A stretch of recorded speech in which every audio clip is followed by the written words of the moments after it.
Coming up on this episode of Crime Family.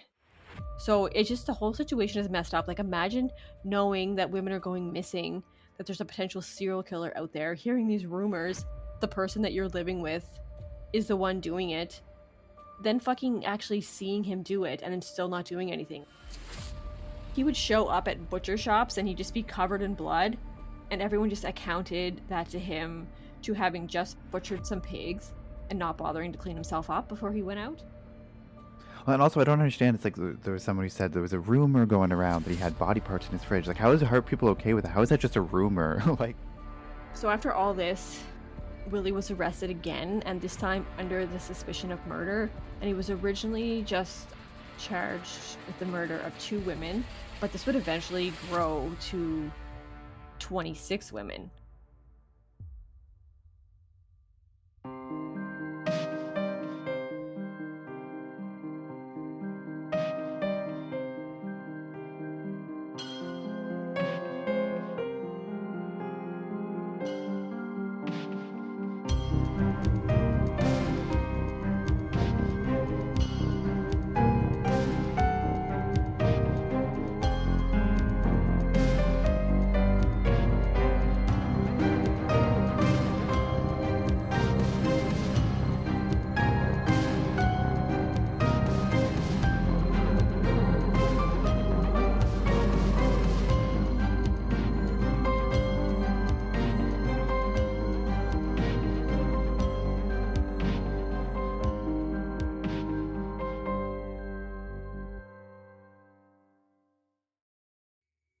hey everyone, welcome back to Crime Family. So for this week's episode, we are going to be concluding our 4-part mini-series on Canadian serial killers.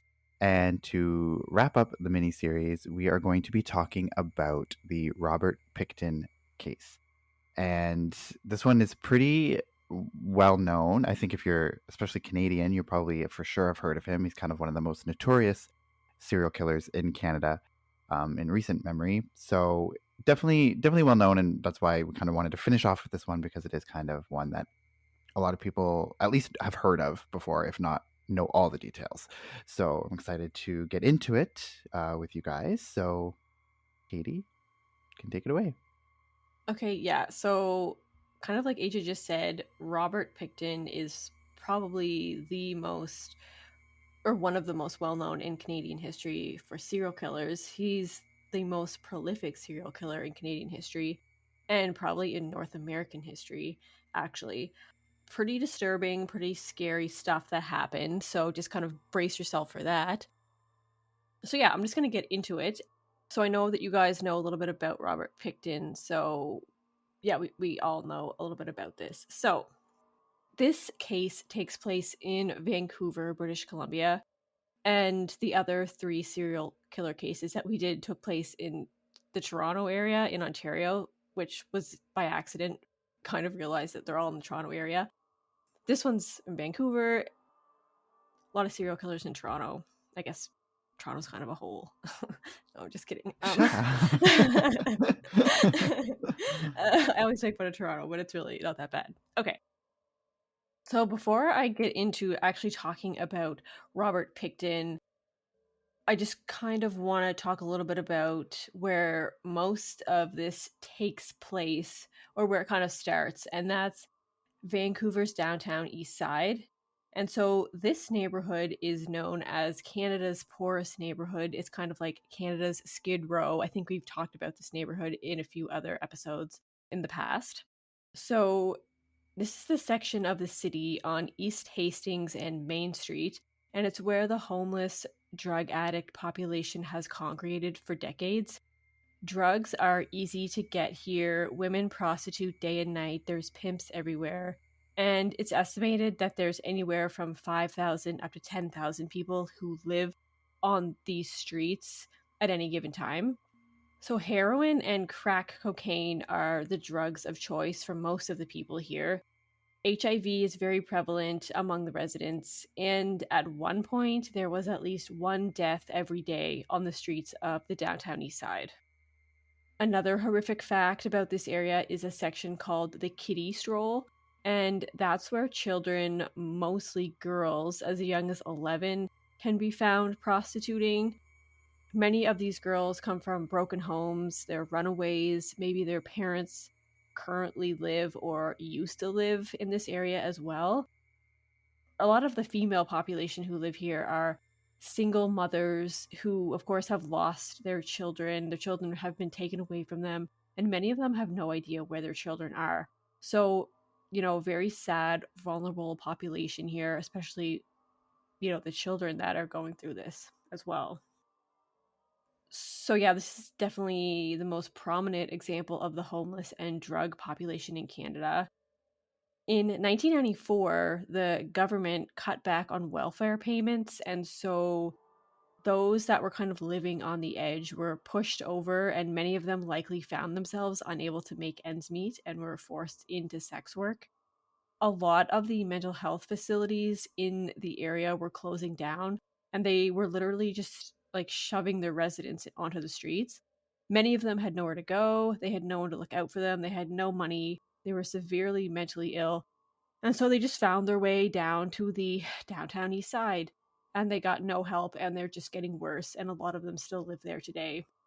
And so, of course, some of the people that were living on the streets of the downtown east side were just travelers or those that were passing through. But a lot of them are long term residents that are stuck in that lifestyle. They're severely addicted and they don't have anyone looking out for them. Of course, everybody has a family somewhere, but if you've been transient and homeless for years or decades, you lose touch with family. And so it's not uncommon for the people living there not to have regular contact with family or friends. And so if they do go missing off the street, who is really going to notice, especially right away? Many times people just up and leave on their own as well. They are attempting to get out of that life, start somewhere new. Some of them might be afraid of someone there, and so they need to hide out for a bit. And so there's many reasons why a lot of people leave and may not be accounted for. And a lot of them do show up down the road or later on or are found. So that's just kind of the basic picture I wanted to paint of the downtown east side of Vancouver. And I guess if you've ever been there or anywhere like it is really startling and sad. I remember being on the bus, driving through there, or even walking down the streets occasionally when I lived in the Vancouver area. And it's just super depressing just being there. It's scary and stressful. So I can't even imagine that being my life. Super, super unfortunate. And it's a huge problem. Yeah, Vancouver's a whole. I'm just kidding. I'm just kidding. Yeah, it kind of sounds like it. I know. So with all that, I'm going to get into a little bit of Robert Pickton's background. So his name is Robert William Pickton, or Willy as a nickname. So he was born on October 24th, 1949 to Leonard and Louise Pickton. They called him Willy, so that was a name that just kind of stuck with him as he grew up. He had an older sister named Linda and a younger brother named Dave. And they lived in Port Coquitlam on a farm, which is about 40 minutes from the downtown east side in Vancouver. And back in the 50s, it only had about 3,000 people living there, but now the population is closer to 60,000 and it continues to grow. They were a family that mostly kept to themselves. They were pretty much isolated on their farm. They would line their property with old junk, and they had Rottweilers to chase people off their property if they happened to stumble upon it. So it really was not a place that an outsider would be welcome or want to be at all. They owned a lot of pigs and sold pork. So even as a young kid, Robert and his brother had to help out on the farm. They were even expected to help slaughter the pigs. Their mother was the one who did the day-to-day interactions with the kids, as their father really only spent time with them when they were helping out on the farm, and he would beat the children as well as a form of punishment. Their mother was also apparently not a very loving or nurturing mother. She was described as very odd and really only cared about the business and doing what she could to advance it. She was a workaholic, but to the point where she didn't take care of herself or her house. She was unkept, she had rotten teeth, and allowed the farm animals to run in and out of the house. They would relieve themselves in the house and no one would clean it up. So it was just like a chaotic, dirty, smelly household. And there was kind of a lot of disturbing things that happened when Robert was growing up.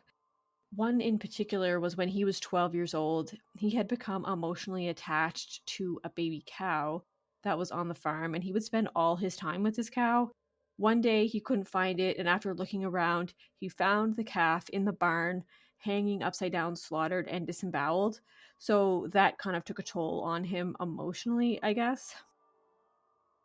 Very traumatizing for a child, especially kind of like you felt like that's your pet and now it's dead upside down in the barn.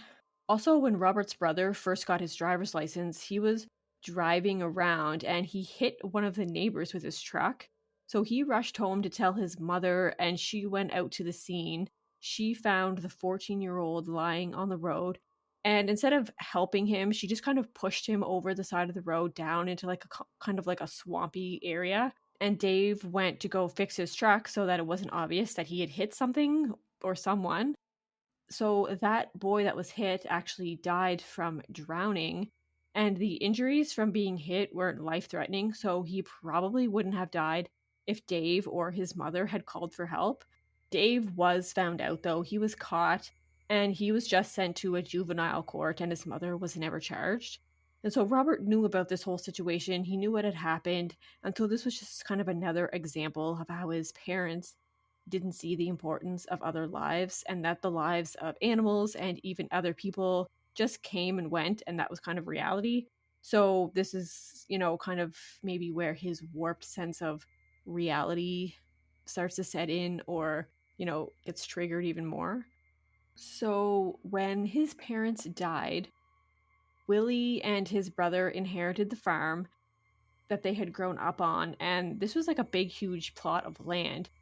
And like I said, it had a lot of pigs and a barn where they would be slaughtered, and they would grind up the meat, and there was large freezers to store a lot of the meat in. So it was a farm, but also a slaughterhouse as well.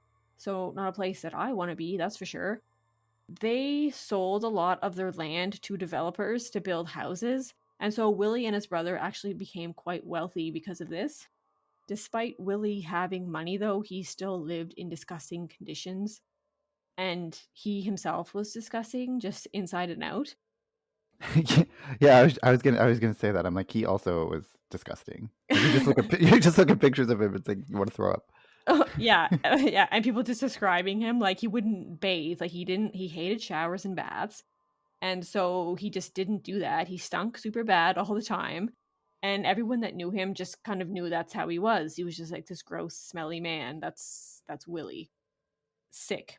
He would show up at butcher shops and he'd just be covered in blood, and everyone just accounted that to him to having just butchered some pigs and not bothering to clean himself up before he went out. So that was Willie. A lot of people started coming around and hanging out because they knew Willie had money, and he would give people money to sort of help them out. He let people stay on the farm and do odd jobs. He would pay them. It was most of the time drug addicts or recovering addicts. It was like he was trying to help them out, but he kind of had this power over them because he had money, they wanted money, and so that's, I think, kind of the relationship that he had with a lot of his so-called friends. And I don't know, I guess he tried to help people out apparently that were down and out. So that's kind of like a brief description of Willie Pickton. So, kind of back to the downtown east side, there were always women that had been going missing from the downtown east side, but there was an increase that got some attention in 1997 when over a dozen had gone missing in that year alone, which was a spike from the handful that had gone missing throughout the late 1980s. So, in just 1 year, kind of more had gone missing than throughout a few years. And so that got some attention, of course. So, Vancouver police started their investigation into the missing women from the downtown east side in September of 1998, when an Aboriginal group sent the police a list of people that were missing from the downtown east side, and they basically demanded a thorough investigation. The police were skeptical, though, as when they examined this list, they did see a bunch of women who they knew had died from a drug overdose or diseases on the streets, and some who had just left but had actually been found alive previously. And so they were thinking that this list wasn't really accurate of actual missing women because a bunch of them had been accounted for. Nonetheless, I'm sure there was still a bunch on the list that were actually missing. So there was one detective named Dave Dixon. He dug a little bit deeper. He actually made his own list of women from the East Side who had vanished without a trace, and there was enough names on that list for him to be concerned. And he took this to his superiors, and they launched a task force to investigate these disappearances. And this investigation took about 4 years. And on that list, there were 40 women who had gone missing dating back to 1971. But when they focused the list down to prostitutes from the downtown east side in Vancouver, it was reduced to just 16 missing women starting in 1995. So a man named Kim Rossmo, who was another officer in the Vancouver PD, he felt that there was an actual serial killer preying on the women of the downtown east side, and he was the one who created a geographical profiling technique that is still used today that highlights locations and discovers patterns in movements or signatures for crimes within a certain area. And his technique did show that there was an unusually large amount of women disappearing from the downtown east side. And he found that there was a statistical significance to these numbers. But police kind of dismissed it because the people living in this area were transient. Like I was saying, there's no way to know if they had come across foul play, if they had died from drugs somewhere else, or if they had just left and didn't tell anyone, as they had seen so many times before. So they really weren't convinced at this time that there was a problem, let alone a serial killer. I just want to add something to that. I don't know, like, if you might get into this a little bit later, but I know I was listening to a podcast the other day on this case, and they were saying that like a lot of women have changed their names when they went into prostitution. So if they were looking for like a certain person, they might be missing, but like not a lot of them, but like a few of them had changed their names. So when they were looking for these people, they're not necessarily connecting the two names together. So that's kind of interesting too. Like not all the girls went by their actual names; they went by like another alias. So it might have been even harder to find these people. Yeah, like if someone, even if someone like who knew them or their family says like report or we're looking for this person, but if they've changed their names since then and no one knows them by that name or they go by a different name or something, like it could be very easy to, or it'd be very hard to like connect the two, I guess. Mm-hmm. Yeah, that's true. I actually didn't think about that. It didn't come up in anything I was looking at. So yeah, that's a good point, because I guess the people on the streets, their prostitute friends, may not actually know their real name. So yeah, I guess if they brought it to the police, there's no way for them to connect that with the actual name of the person. So yeah, that's a good point. When I was doing the research, I just found that part really interesting because, like, that's like you don't think of someone changing their name, but like it would makes total sense if they're out there prostituting. They don't want to go by the real name; they want to go by like a different name. So it would be it'd be really hard to track those people down. Or even if they're not like they don't go like they don't change their name, but a lot of times it might be known by nicknames, like within people in the community, right? Like people just know them by like a nickname or something and don't know their actual name because they never call them by that. So Yeah, that's true. And I mean, there is still a lot of missing women that are unaccounted for. And so, you never know if there's like a Jane Doe that's actually someone that was reported missing, but just the names don't match up. People don't actually, aren't connecting the dots there. So yeah, that's a good point. That's sad how that happens. So that officer that I just mentioned, Rossmo, he stuck to his theory about there being a serial killer in this area because of his geographic technique that he came up with, and he was actually demoted within the police force. And because of that, he resigned just because he was, not being supported. And even though he was actually the one that was on the right track. So unfortunately, nothing came out from that, even though, Rosmo was like the actual hero here, and he could have been if people listened to him. So Willy was frequently involved in the downtown east side. He owned a place down there called the Piggy Palace Good Time Society, and this opened in the mid 90s. And it was a place where vulnerable women, dangerous people would hang out. There's a lot of prostitutes, biker gangs like the Hells Angels, etc. So people like that, this was kind of their hangout.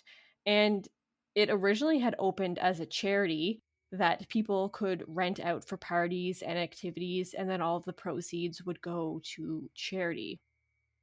Whether that happened, I don't know, but it really just was like a gross, nasty nightclub for Willy and his people to hang out.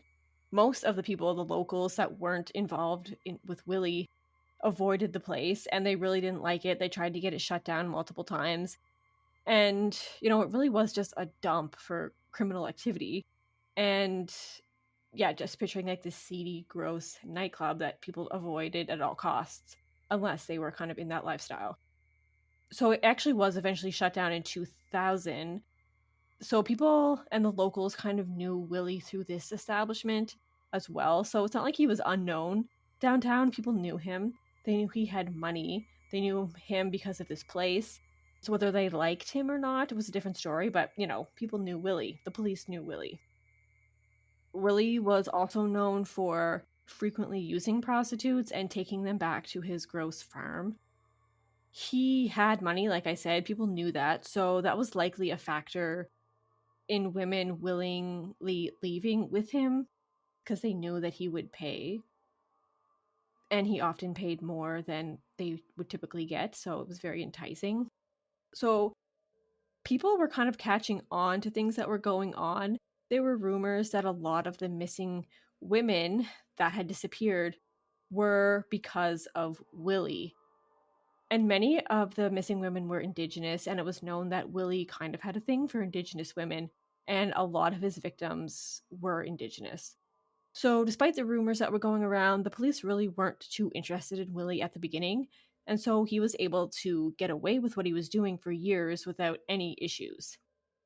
He was known to the police, like I said, but not just for Piggy Palace, but he was known for having a violent side. Even years before he was arrested for murder, he was brought in by police for an attack on a woman who was at his farm. So, in the early morning hours of March 23rd, 1997, a woman named Wendy Eistetter was found covered in blood and stabbed multiple times by passing motorists after she had escaped from Willy's house. So Wendy was 30 years old. She had 2 children that lived with their father. She lived in the downtown east side. She was a sex worker and she was addicted to drugs. So she agreed to go back to Willy's place because, like I said, he was offering more money than the usual going rate. Once she got out to his place, things kind of took a turn for the worst. Willy gets out a pair of handcuffs and puts one around her wrist. Of course, this freaks her out. She flips and she's fighting Willy off. She's able to grab a knife from the kitchen counter and she's fighting him with this knife. She's able to run out the door, but Willy is close behind. They're still fighting. They're both probably fighting for their life at this point. And he's able to get the knife from her and he stabs her in the stomach and chest before he actually collapses from his own knife wounds. And Wendy's actually stabbed 4 times.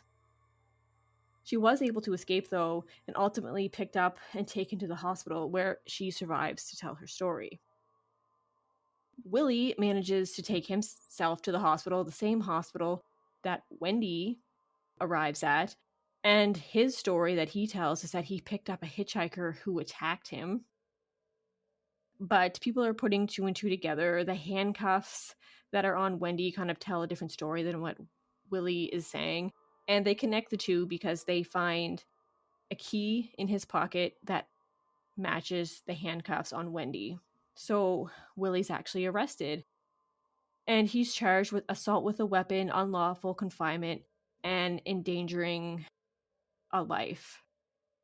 But unfortunately, these charges were eventually dropped, even though he actually confesses to stabbing her, because the Crown prosecutor said that because of Wendy's drug addiction, she was unable to proceed with the charges when the time came for her to stand up for them. And so Willy is free and clear at this point. So I mean, they were so close to getting him because of this incident. And I mean, this is probably something that happened to a lot of his victims, but Wendy was just able to get away, but nothing came of this. So because she was a drug addict, she couldn't go to court? I don't know like the exact details, but I'm thinking that it's because maybe she was called to court or was supposed to show up, but because of her addiction, she just wasn't able to get it together, wasn't able to testify maybe, or just wasn't in her right mind to tell her story. So that's just what happened. And since they had nobody to back up what she was saying, that was the end of it, basically. That's unfortunate. Yeah. Especially for her, since she was the one who was attacked. I know. And it's so annoying too. This is kind of a common theme that we're seeing too, is like all this, the chances where the person gets away for whatever reason, you know, whether it's because the police don't do a good job or because somebody doesn't testify or, you know, for some other reasons, like there's opportunities where the police could potentially catch them, but either just aren't interested in doing so or, yeah, I don't know, or the person is just too good at evading. You know what I mean? Like, I know we saw that with the Bruce MacArthur one, like a lot, where he was interviewed by police and then let go, and or other things like that. Yeah, it kind of is a common theme. It almost seems like it's rare for a serial killer to be unknown and not, you know, kind of brush with the law and somehow still get away with things. And that happens in this case for sure. And there's a documentary about this case called The Pig Farm, and it kind of interviews a lot of the people that were in Willy's life when all this was happening. And they kind of had hints here and there about things. And some of them tried to act, some of them didn't do anything, but it's just kind of crazy how a lot of these people knew what was going on, but he was still able to get away with it. And even Wendy is in that documentary, even though her identity is hidden in that documentary for some reason. Maybe she comes out later with her actual identity, but anyway, it's super interesting to just kind of hear their sides of the story. It's also unfortunate going back to the cop who like was looking into the case to begin with, and he just kind of like just got pushed aside because they didn't want to have to deal with. I guess they didn't want to help him out, which is pretty sad because like it could have, like he could have been caught earlier, or like none of this would have happened. The attack on Wendy probably wouldn't have happened if they went along with the cop at the beginning. It's just sad that he had to resign and like give up his job because nobody really wanted to help him. Yeah, and it's kind of like, I guess, admitting there's a serial killer is like too much work for the police department. I don't know, but they just were not willing to go there at that time, which, yeah, is super unfortunate. What the fuck are the police there for? Like, fuck. Isn't that literally their job? I know, right? Yeah. I guess it's like I was saying, like, just because of the population that they're dealing with, because they're transient, they don't have any proof really that there's anybody out there doing anything bad. These people go missing all the time. So, yeah, it's just very, looking back, it seems very irresponsible, but I don't know. Maybe when you're living it, it just seems more, even though it doesn't, because other people, like I was saying, they brought this list to the police, like, do something about this. And there was even like marches about, you know, these people are missing, there's women missing, do something. So people were definitely way ahead of the cops in like knowing that something was going on. Yeah, so that's unfortunate. Okay, so there was another man named Bill Hiscox. He worked at the Pickton farm, and he came forward to the police in 1998 with his suspicions. Now, he was familiar with Willy's habits. He knew that women in the downtown east side were going missing, and he also knew that Willy had lots of women's clothing, purses, and IDs in his trailer. And so he put two and two together and he told the police about this. But he only knew about all this because a woman named Lisa Yields had told him about it. And so when he went to police, it was kind of like secondhand information or hearsay to them. And police did try and follow up. They tried to talk to Lisa about it, but she just was not cooperative. And so because they didn't have anybody to corroborate what Bill was saying, they couldn't go forward with it, and they kind of just had to drop it. Now, that documentary that I had mentioned before, The Pig Farm, Lisa speaks up, and she says that she didn't cooperate with police because, number one, she hates cops, and number two, she actually didn't see anything. So I'm not sure like where Bill got his information, and if it didn't come from Lisa, why would he say it was Lisa? I feel like maybe Lisa just didn't want to be upfront about it. She says that even if she did say anything, the cops would twist it into a bigger thing than it actually was, maybe rope her into this situation and become this big story that didn't actually happen. So she was reluctant to talk to the cops at all. So I think that's kind of what's happening here as well. People don't want to come forward because they have bad histories with the police. The police aren't trustworthy. They have put them in bad situations in the past. People are looking out for themselves. So that's maybe what's happening here. But it just seems like this tip from Bill is like huge and could have, blown this thing wide open, but it just didn't go anywhere. And it's frustrating looking back now to be like, oh my God. So in 1999, police are starting to kind of put the pieces together, and they decide that it's time to start really watching Willy. So I'm not sure where their change of heart came from. Maybe it was these tips that they were getting. So they're kind of like, okay, maybe Willy is a problem. And so they actually get a surveillance team together and they start surveilling Willy. They were told to stop him right away if they saw him trying to pick up women or if women are getting into his vehicle or anything like that. So for 2 weeks, they follow him around in unmarked cars and they got nothing. And also during this time, they decided to send his DNA for testing. So back when he was arrested for attacking Wendy, they collected his boots and clothes and got all of his, DNA. And so they had that on file and they submitted it. So around the same time, there were a few bodies of women that had turned up in the Vancouver area. And so they decided to test Willy's DNA against these bodies that had been found. But there's no match. So Willy's DNA doesn't match the DNA that's found on these bodies. And so, because police were even hesitant to admit that there was one serial killer in Vancouver, they thought because Willy's DNA doesn't match, if he's a serial killer too, then they would have to be admitting that there's like two serial killers. So they're not willing to go there. And they just figured that Willy wasn't their guy. DNA doesn't match. And so they kind of stopped the surveillance on him after that. So it's like they almost got there, but then, just didn't quite get all the way. There was also an America's Most Wanted episode that aired around the same time about all the missing women in Vancouver, and there was $100,000 reward that was put up. And so tips still keep coming in. And so even though they aren't officially surveilling Willy anymore, they still kind of have their eye on him as tips roll in over the years. And as they're watching him, though, the number of missing women starts to decline each year. And year by year, it goes down. And then by the year 2000, there's only one missing person that was reported. So they figure that whoever has been murdering these women has, either moved on, has died, or has just stopped. And so they figure that their problem is over. So the Vancouver Police Department at this point dismantled the team that is investigating the disappearances, and they move on to other cases. And so it's not like they haven't connected the dots that maybe because they're doing surveillance, maybe Willy knows that, and that's why the numbers have gone down. Instead, they're just thinking that whoever's doing it has stopped and they can, move on. Fortunately, though, the RCMP do feel that there's still a problem, and so they get their own team together finally. So finally, the RCMP is getting involved. It's not just Vancouver Police Department. And they actually include some of the Vancouver PD officers in their task force. And they finally acknowledge that there is a serial killer. So yeah, finally.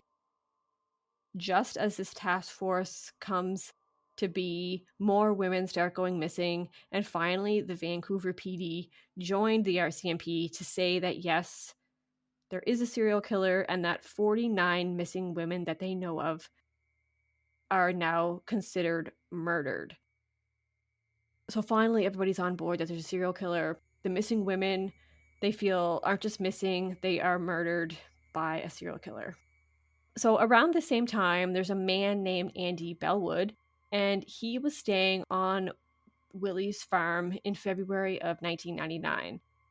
So he was a recovering heroin addict, and he had just been out of treatment, and he was trying to, get his life back together, pick things up. He was doing odd jobs for Willy and staying on the farm. He says that one day he was just kind of sitting in his chair watching TV. Willy came in and sat on his bed, and he asked if he wanted to go out and get a prostitute. And Andy wasn't into that. He's like, no, like, I don't want to. And Willy was just kind of like pushing, and he's like, no, I don't want to. And then finally, Willy was just like, well, do you know what I do with hookers? And he told and kind of showed Andy that he would take a belt and wire and handcuffs. And he said he would put the handcuffs on them, strangle them with the belt. And as they were dying, he told them that it was going to be all right and that it was over now. Then he told Andy that he would take them out to the barn and gut them. So after he told Andy this, Andy didn't go to anyone with this information. And 4 days later, two men that knew Willy visited Andy. They beat him up, and they kind of, as a scare tactic, to be like, don't say anything or we'll, come back and kill you, basically. At this point, Andy figures that he should get out of there, so he just leaves without telling anybody. He says in that pig farm documentary that he figured that if this actually all was true and that Willy was killing prostitutes, that, the truth would come out, the police would find out and catch him. So that was his rationale, and he just got the fuck out of there. Still kind of unbelievable. Why not, tell the police, call anonymously with this tip? But no, didn't happen. Andy bails. Now, again, in 2002, there's a man named Scott Chubb. He comes forward to the police because he's kind of looking for money. So he's thinking that if he has some tips on people, that he can exchange that info for money. Whether that's a thing, I don't even know, or whether he got money out of the police, I don't know. But so he tells the police that there's illegal guns on Willy's property. So I don't think Scott knew anything about the murders, but he did know that there was illegal guns all over Willy's property, and so he kind of calls the police about this. And so the police are like, oh, this is a good tip. And they're, they get a warrant to go check on these illegal guns on Willy's property. So this is finally something that gets them out to the property finally. So they search for these weapons. They do find a lot. They find, automatic weapons, rifles, things like that. And Willy is arrested for possession of illegal weapons on February 5th, 2002. When they're searching his home and his barn and his trailer and, looking for these guns, they start to discover some odd and disturbing things around the property. So, just picture this gross, disgusting pig farm. It's not only dirty from all the animals, but it's just a mess. There's shit everywhere. There's clothes everywhere, just stuff. The kitchen's a disaster. They find clothes and women's jewelry and a purse, pictures, restraints, handcuffs. They find a box of kitchen knives on his nightstand in his bedroom. And in the living room, they find a birth certificate for a woman named Heather Bottomley, who just happens to be one of the women on the police's missing list. They also find an asthma inhaler that belonged to a woman named Serena Abbotsway, who was also on the missing persons list. And so something that's interesting, kind of eerie, is there's an actual clip of Serena on the pig farm documentary that I mentioned. And so this was, of course, before all this stuff came out about Willy. She had been beaten almost to death by some other John that she had gone with when she was a prostitute. And she was out back on the streets after this has happened. And she was included in one of the marches that the people in Vancouver were having to try and get attention to the missing women. So there's a clip of her, and they actually talk to her, and she said that she's more aware of the type of people out there now. And she says if she has a bad feeling about someone, she's not going to go with them. Yet somehow she was still tricked by Willy and became one of his victims. So it's just kind of eerie how she was in this documentary about him before he killed her.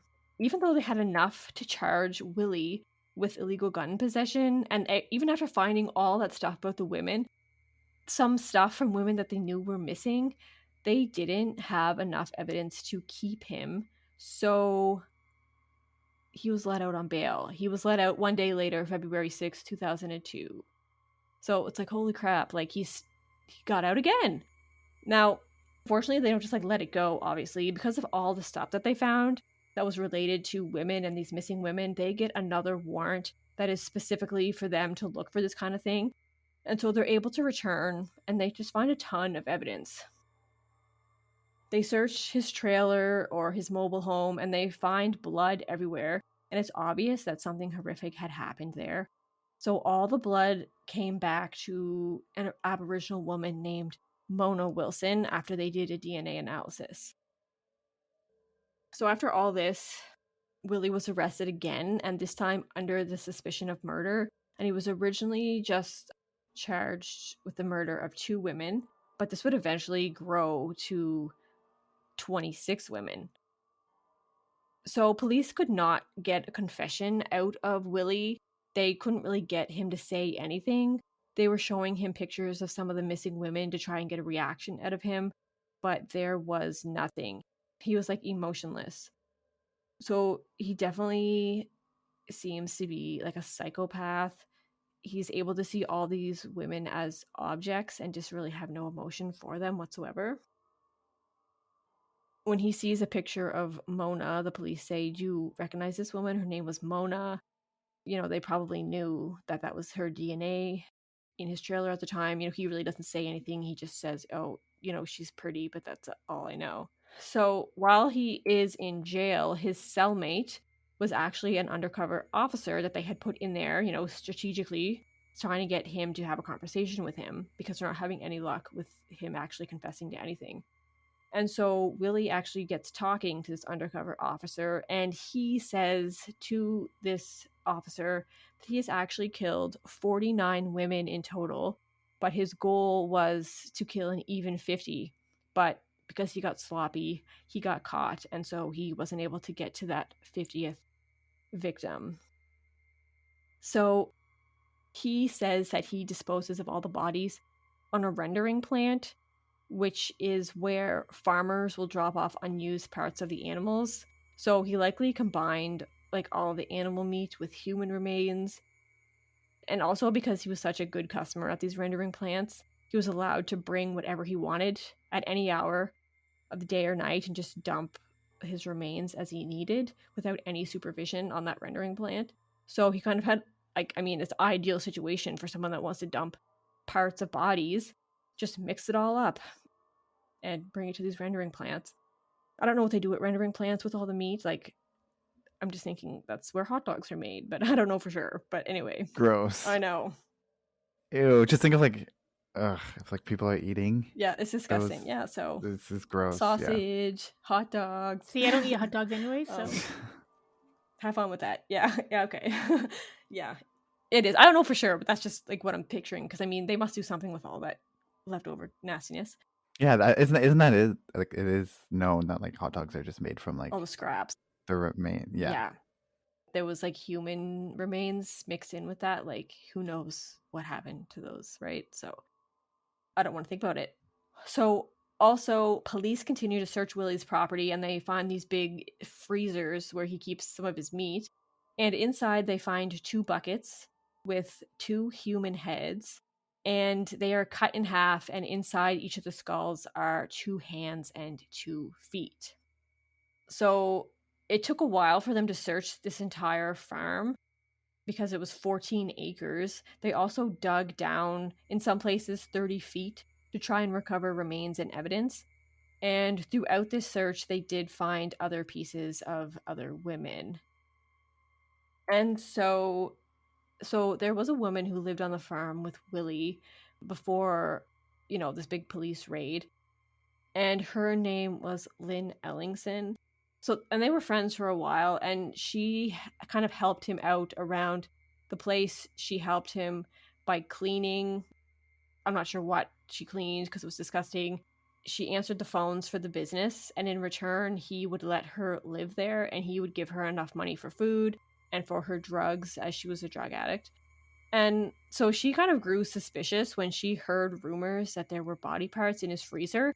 Now, like, the thing is, like, she didn't see the body parts in the freezer. She heard from other people that he had body parts in his freezer, but it's like, who told her that? why were these rumors circulating and police still, weren't there checking things out? Just kind of seems like everyone knows what's going on, but nothing is happening. She heard these rumors, has suspicions, and she brings this up to Willy's brother, Dave. And he flips out at her. He beats her up. And, she doesn't tell anyone else again after that, probably for fear of her own life. So she even went with Willy one time on one of his runs to pick up a woman and bring her home. And the woman was skeptical to get into the car because she was aware of all the women that were going missing. So she didn't want to go into this guy's car and go all the way out, like 40 minutes away to Port Coquitlam. But because Lynn was in the car, she talked to Lynn. Lynn said, "Yeah, I'm going. I live there." She felt way more comfortable, and so she agrees to go into the truck with Willy and Lynn. When they get back to the house, Lynn was in her room, and she kind of just heard like a woman screaming, but she was super high at the time, she says. So she was kind of skeptical, didn't really know if she was actually hearing a woman screaming, but she decided to go check it out anyway. So she looks around the trailer, there's no one there. So she goes outside and she sees that there's a light on in the barn. So she goes out to the barn. And what she sees is that woman that Willy had just brought home hanging from a hook from the ceiling of the barn. And Willy was cutting her open as if she was an animal and he was going to butcher her. And, Willy's there and she's terrified. She sees Willy. Willy threatens her and says that, she'll be next if she tells anybody. And apparently he tells her to leave, gives her like $100 so she can get a cab or whatever and get out of there and go somewhere else for the night. So she obviously gets the fuck out of there as fast as she can, and she just finds a new place to stay. But she doesn't report it. She doesn't tell anybody at this time. So she literally saw like him in the act and still didn't say anything. But I mean, like, Jesus, like, she was probably obviously scared for her life. Maybe that just kind of shows the power of her drug addiction. Like, Willy would stop giving her money if she reported him. And allegedly, she actually started blackmailing Willy for money as well, saying that, she was going to report him if he didn't give her more money. So she just kind of needed her drug money over reporting him to the police. So that's like a super messed up, sad situation all around. I don't get why these people aren't reporting things that they saw, or like early on when they were suspicious of him, they just didn't do anything. Like, maybe because it's out of fear that he'll find out and come after them, or like, I just don't understand. To me, it's weird. Like, it's more risky that he's going to come after them when he's not in jail, and because they know stuff and they saw stuff, you know what I mean? So, like, they'd be safer if they just report it. But I understand too, like, the fear of not, thinking of like, if the police don't do anything and then he retaliates. Like, I do get that. But when you think about it, it's like, well, if you just report him and something happens, like, you'll be safer than if he's still out there. I know, yeah. Just think about this woman who's like still getting money, like blackmailing him. She's obviously not that worried that he's going to do that to her, right? If she's still willing to communicate with him and take money from him. So it's just, the whole situation is messed up. Like, imagine knowing that women are going missing, that there's a potential serial killer out there, hearing these rumors, the person that you're living with is the one doing it, then fucking actually seeing him do it and then still not doing anything. Like, it blows my mind that this went on. And then other people, not just Lynn, but, people hearing stuff, Willy actually telling them things that he's done, and they still haven't reported it. So, I mean, fucking no wonder he got away with it for so long. He had this group of people around him for some reason that just were unwilling to, turn him in. Like, it's crazy. Yeah, and can you imagine for her seeing that too? Like, what an image to see that she has to also live with forever. Walking in and seeing, her hanging from the, hanging, and then him like cutting her open. Like, I couldn't even imagine just having to witness that, first of all. Oh my God, I know. Like, yeah. It's super traumatizing. Disgusting. Ugh, Yeah, I know. disgusting. Like, what a disgusting person. I know. I don't know why you wouldn't just get the fuck out of there and like go straight to the police department. All right, because they could get out there and like catch him doing it too. So I don't know, just craziness happening. I also don't understand like the psyche of someone who could even allow themselves to do that, like to do that to the women, like Robert Pickton. Like, what goes wrong. Like, it's just crazy to me. Like, just to try. I don't even want to get inside of his mind, but Oh, I know. for somebody to be that awful and disgusting and evil. He obviously just saw them as, like I was saying before, just objects. He was so used to doing this to animals that he probably, it wasn't that much different doing it to a human. So he obviously, enjoyed it for some reason. Didn't care, didn't think about it that it was like an actual living person that he was doing it to. So I mean, yeah, I can't begin to understand it. I mean, I can't understand how people could do it to animals either, but that's a different topic. So just throwing that in there. Okay. Hashtag vegan. That's right. Yeah, so another friend of Willy's confessed that Willy had told him that he had fed the bodies of his victims to the pigs, and then whatever was left over, that's what he brought over to the rendering plants. There's some speculation about whether he did feed anything to the pigs. Some sources say that he did, some say that he didn't. I'm not really sure if he did feed anything to the pigs, but there is one person that came forward to say that Willy told him that he did do that. And he also says that Willy told him that he cut off the hands, feet, and head because those were distinctly human looking bones, while the others could easily be mistaken for animal bones, especially if they were all mixed together. Like, I mean, you see a hand bone, you're going to know that's a human, obviously a human skull, but like a giant leg bone or something, or an arm bone, especially mixed with like cows and pig bones, would not be as obvious. And so he didn't want someone to discover a foot, a hand, or a head at the rendering plant. And so that's why he cut them off. So he's obviously, thinking about what he's doing very meticulously.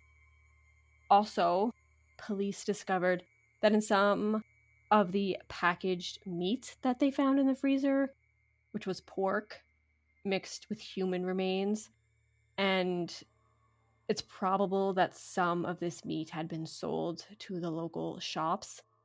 So, that's super disgusting to think about. It's super disturbing. Obviously, there's no proof that this meat went out to people bought it, but it's probable because pork and human flesh look very similar, so you can mix them together and you wouldn't know the difference.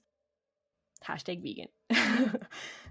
Okay, so that's disturbing, disgusting. So like I was saying, this investigation was massive. There was a 14-acre crime scene, which is the largest in Canadian history. There was 500 investigators involved.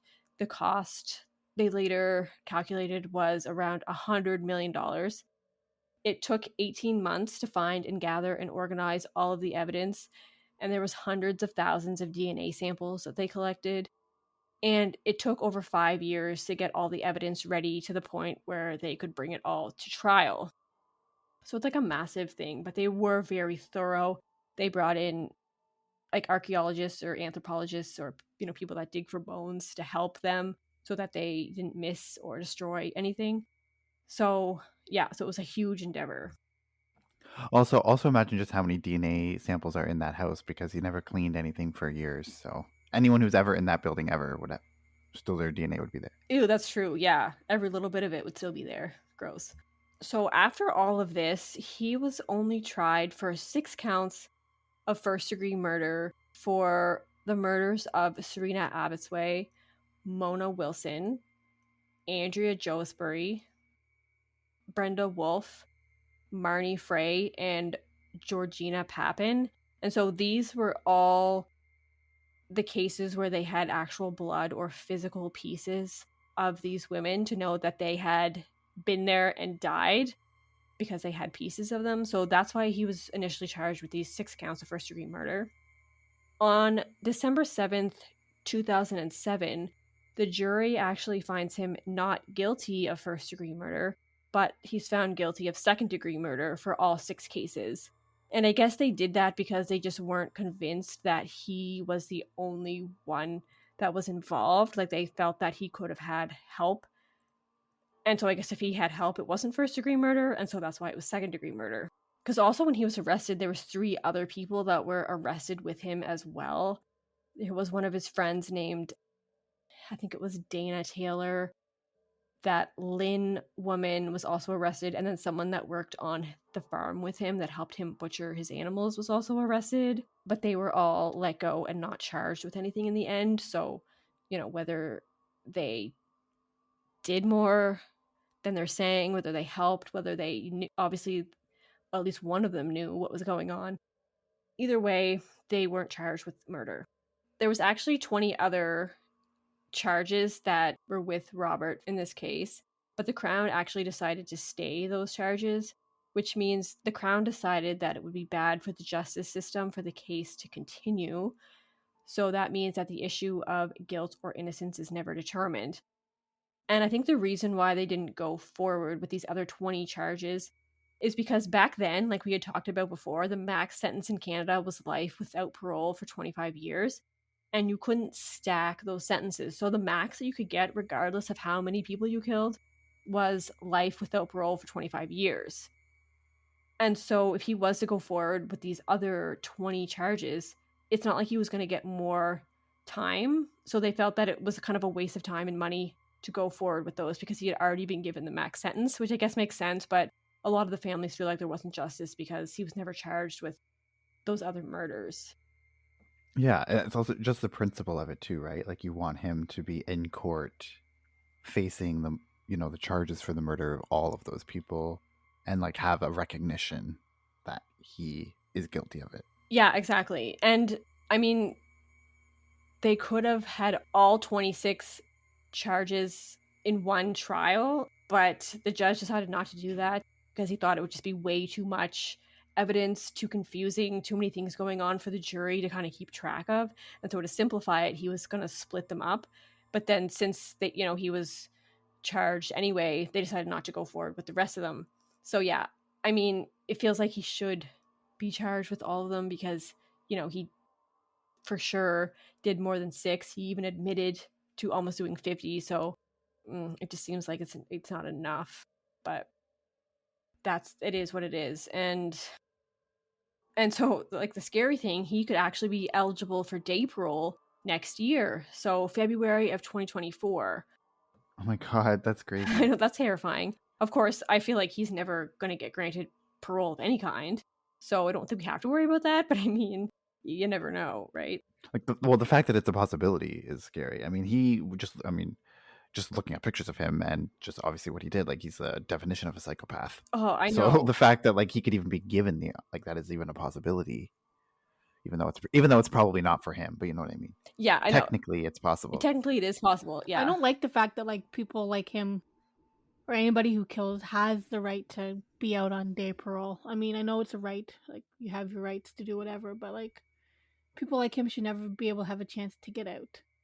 I mean, it's only day parole, so what, like, it's not like... Yeah, well, like people like him who are obviously very calculated, people who've done it, like 49 people killed and probably would have done more. Someone who's clearly a psychopath and will never change, obviously shouldn't be given day parole. But I mean, I think there is room for like kind of, some people who like kill one person second degree by not saying it's like okay, but you know what I mean? Like there's different varying degrees of it.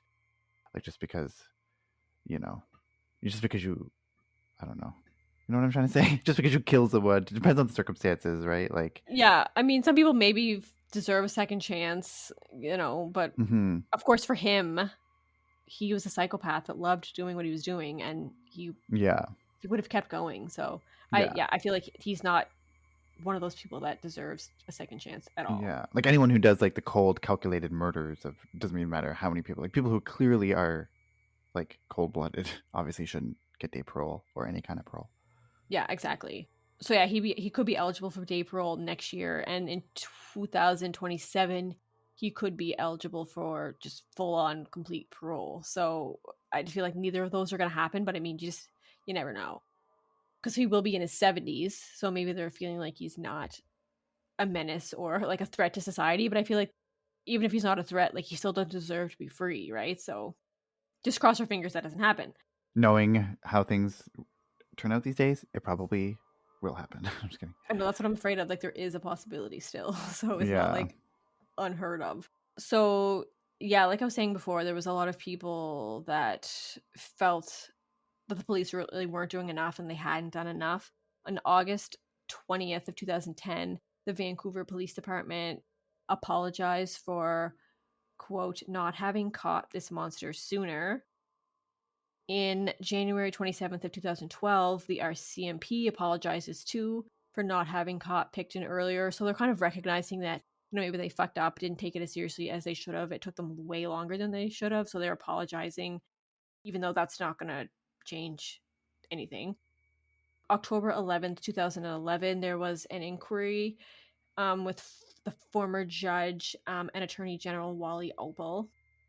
And December 17th of 2012, that inquiry was delivered. It was 1,448 page report, and it concluded that there was systematic police prejudice towards the drug addicted, poverty stricken sex workers Pickton targeted in Vancouver. And he said police failed in following up reports, which could have led to Pickton, and failed to warn women of the dangers they faced. So at least they're acknowledging, like I said before, that the police fucked up. They didn't take it as seriously as they should have, didn't look into it as much as they should have maybe at the time. And while they did eventually find him, it just took way too long, and more people died and were murdered than needed to, of course. But so that's Willy's disgusting story. And we see that all the time with serial killers too. It's like it's always those types of populations that are preyed upon by the serial killers, like the people who are poverty stricken or vulnerable or addicted to drugs or just transient or something, right? Where they don't have a fixed address, they're homeless, because that makes it easier for the police to ignore the problem, which they always do with those types of populations. So I feel like in most of the cases that we covered for this miniseries, like it was always the case. At least one victim or multiple were kind of members of that population or a marginalized population of some sort. Yeah, definitely. And I think even if the police did take these cases as seriously as they would other cases, it still would be harder for them to track anything down or really validate what was happening. So I feel like, even if they did think it was as important, it would still be harder. So people know that, like serial killers probably know that. So that's definitely a reason why they target these people. It's easy. People aren't going to care, or they just can't, look into it as much as they would have wanted if it was somebody else. So yeah. Super tragic. Yeah, like there's a reason why there's a lot of serial killers who target those populations that go undetected for years, or maybe not undetected, but unarrested or uncharged for years, because like they know the types of populations that they can target to evade the police in some way. Yeah, I just can't get over the fact like nobody like for so many years didn't tell police about what he was doing. Like he would have got caught so much sooner if people just went to the police the first time. Well, and also I don't understand. It's like there was someone who said there was a rumor going around that he had body parts in his fridge. Like, how are people okay with that? How is that just a rumor? like, oh, no big deal, just a rumor that somebody has body parts in their freezer. Like, you'd think like people are just talking about that amongst themselves without doing anything. I know, that's the craziest thing. Like, how does that rumor go around and nobody do anything about it? I guess that woman tried to do something about it, like tell Willy's brother, and she got beat up for it. So that was a deterrent for sure. But I mean, tell the police, they're probably not going to beat you up. So, I mean, I don't know. You have to realize just the situation they're into, right? They really don't have anywhere else to go. Robert, he's giving them money, drugs, a place to stay. So I don't know. I still can't justify it if that was me in that situation. Why, police would be my first stop. But it's just hard when you're not in that situation, I guess. Yeah, and also too for people in that population who are probably just distrustful of the police anyway. Like they probably have had situations where they go to the police with something maybe, and or they're not listened to, they're not believed. Or also they might have to admit to like doing illegal drugs themselves or doing illegal things, right? So that would also be incriminating themselves in some type of illegal activity. So they also kind of want to just avoid that altogether. Yeah, definitely. People are trying to protect themselves. And I guess in the case of like if you heard a rumor like that and then you tell, and then it's found out that you tell it wasn't true, then you're going to be in huge trouble, right? So like by somebody that's going to hurt you, beat you up, or even kill you. So you can understand where the fear comes from. But it's just crazy. It went on for so long. And also, it's hard. I think it's hard to like to put myself in the mind or the position of somebody who's in that, because I've obviously never experienced any of that, right? So it's hard to like put myself into their mindset of like what I would do in that moment because I'm not someone who's homeless or on drugs or you know what I mean. Like drugs are like the most important thing in your life, I guess. Then they're still the most important thing in your life, regardless of what you just saw. Maybe I don't know if you're that far gone. You need the money, the drugs over getting yourself out of that situation and telling the police, I guess. But it's still crazy.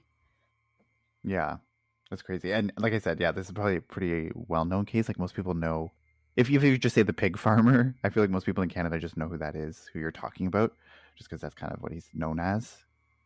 Yeah, definitely. Yeah, so it's definitely like a pretty well-known case, and like Katie said, the most prolific serial killer, like 49 killings that he admitted to, which is pretty crazy. So definitely an intense one to kind of wrap up our miniseries on Canadian serial killers. Does anyone have any final thoughts or anything before we sign off? Let's just hope he doesn't get out in a few years from now, because that Yeah, terrifies me. Yeah, definitely.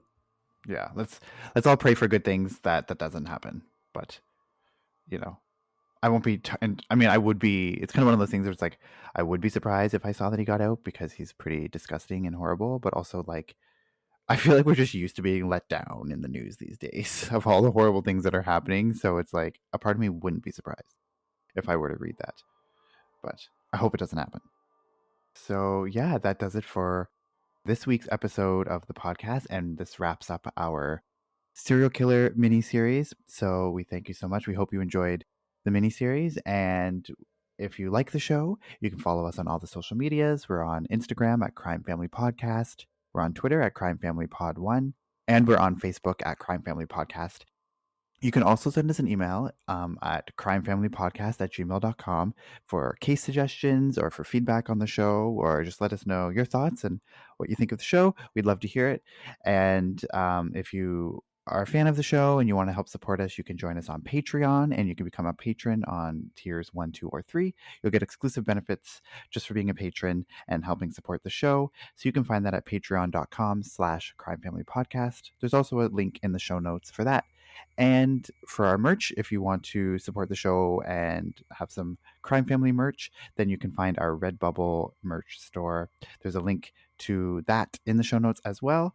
So we'd love to have you support the show through either of those two ways. And yeah, follow us on the socials if you want to hear more from us and keep up to date with us. So thank you so much, and we'll see you next week for another episode. Take care. Bye. Bye.